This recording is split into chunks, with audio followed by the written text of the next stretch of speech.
Good morning. My name is Restu Dinda Novianty, student number 005, class English Putri 1A.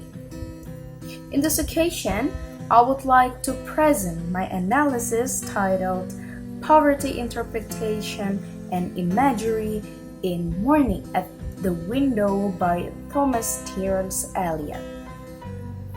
My analysis will be focusing on the poverty issues, the interpretation, and the imagery in the poem. Firstly, let's discuss about the background of the poem and the poet.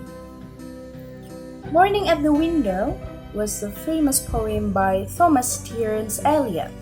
He was a poet, essayist, publisher, playwright, literary critic, and editor.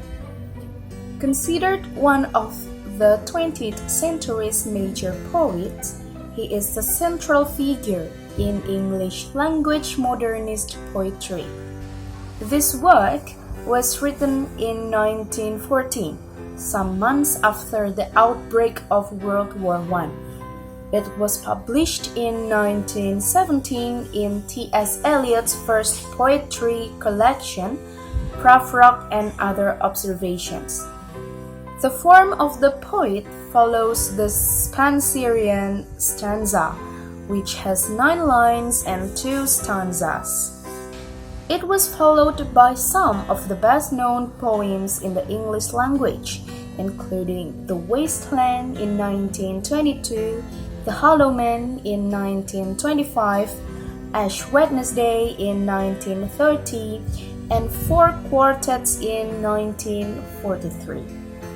He was also known for his 7 plays, particularly Murder in the Cathedral in 1935 and The Cocktail Party in 1949. He was also awarded the Nobel Prize in Literature in 1948 for his outstanding, pioneer, and contribution to present-day poetry. In summary, Morning at the Window presents a series of miniature observations about modern urban life, which imaged in the sound of dirty plates being rattled in basement kitchens, the housemaids hanging around outside the properties where they are employed, and the brown folk. It is an obligation for poor people to go to work early and work till late. Sun or shower, frost or fog, they have to set out early.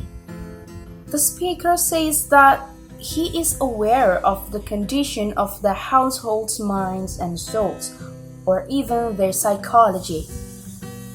It follows a rather squalid depiction of the city, or the housemaids may have souls, but they are damp, or hardly burning with an intense passion for living.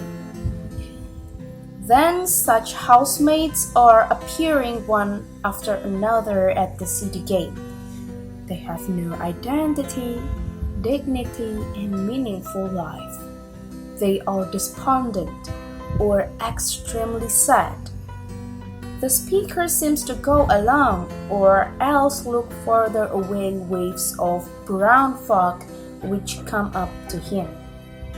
This is because the city air is very polluted. Then it is imaged with twisted faces of depressed people pass by. A passerby has tears in their eyes. The speaker takes another glance and sees her dirty skirt. Another person then comes up and tries to smile, but fails. The smile vanishes among the city roofs. The interpretation of the poverty issue in the poem made Eliot captures the industrial development and rapid urbanization in Western countries, led to the growth of large cities which were overcrowded and had very poor living conditions.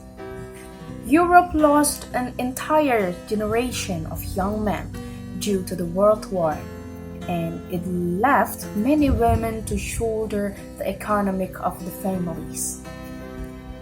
The poet unveils the adverse effect of those which damaged entire humanity collectively, making people isolated in a deteriorating socio-cultural backdrop and suspecting each other.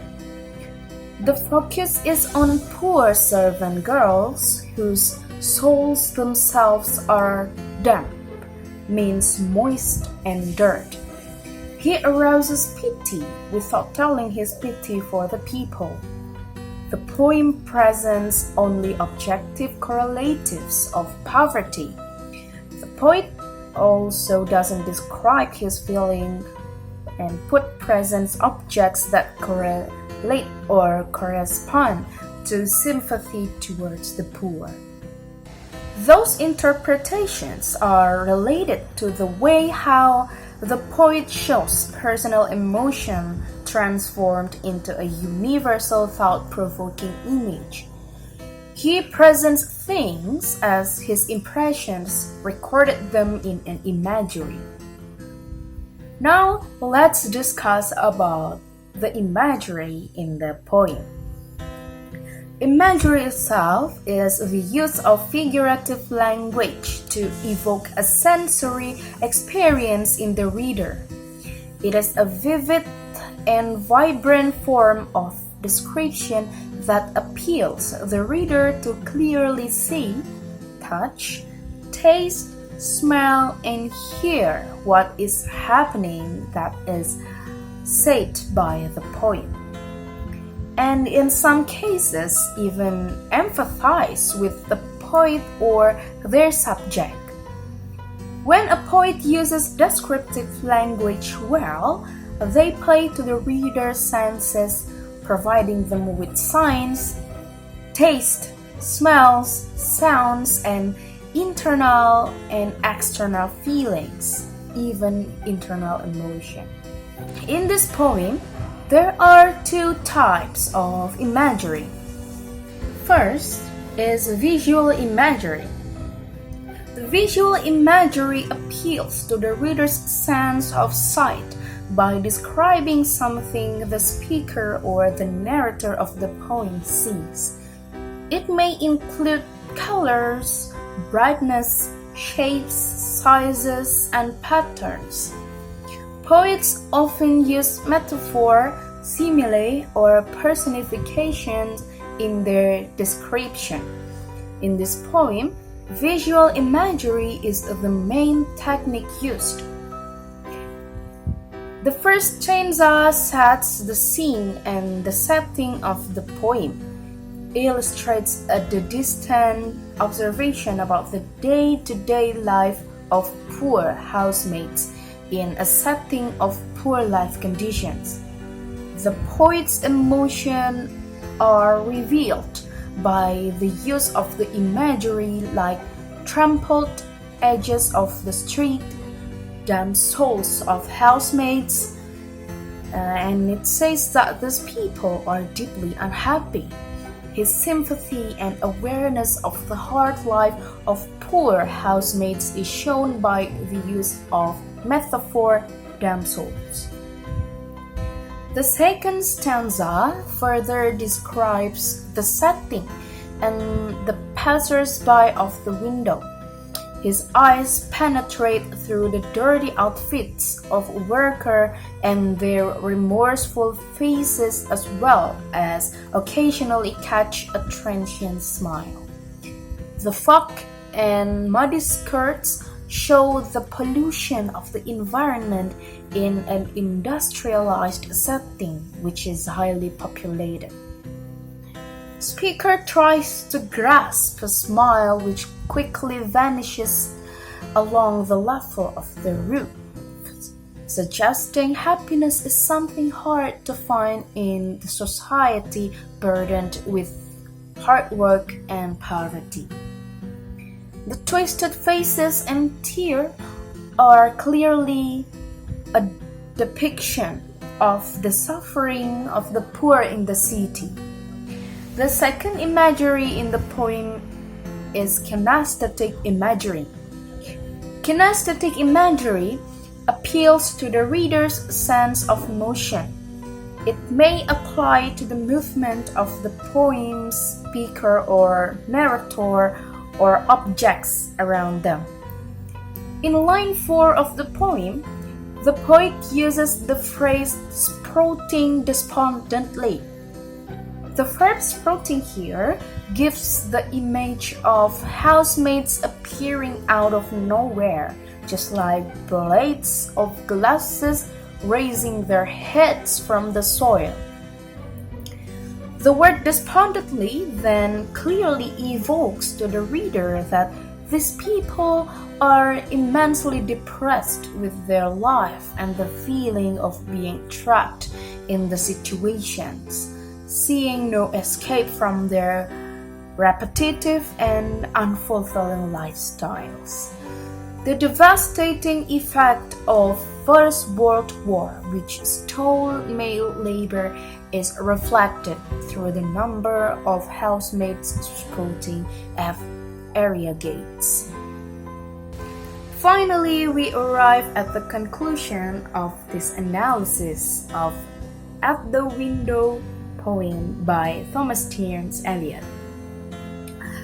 The images in the poem correlate with the idea of poverty and feelings of sympathy, but the poem only represents the objective image rather than romantically expressing his feelings and emotions.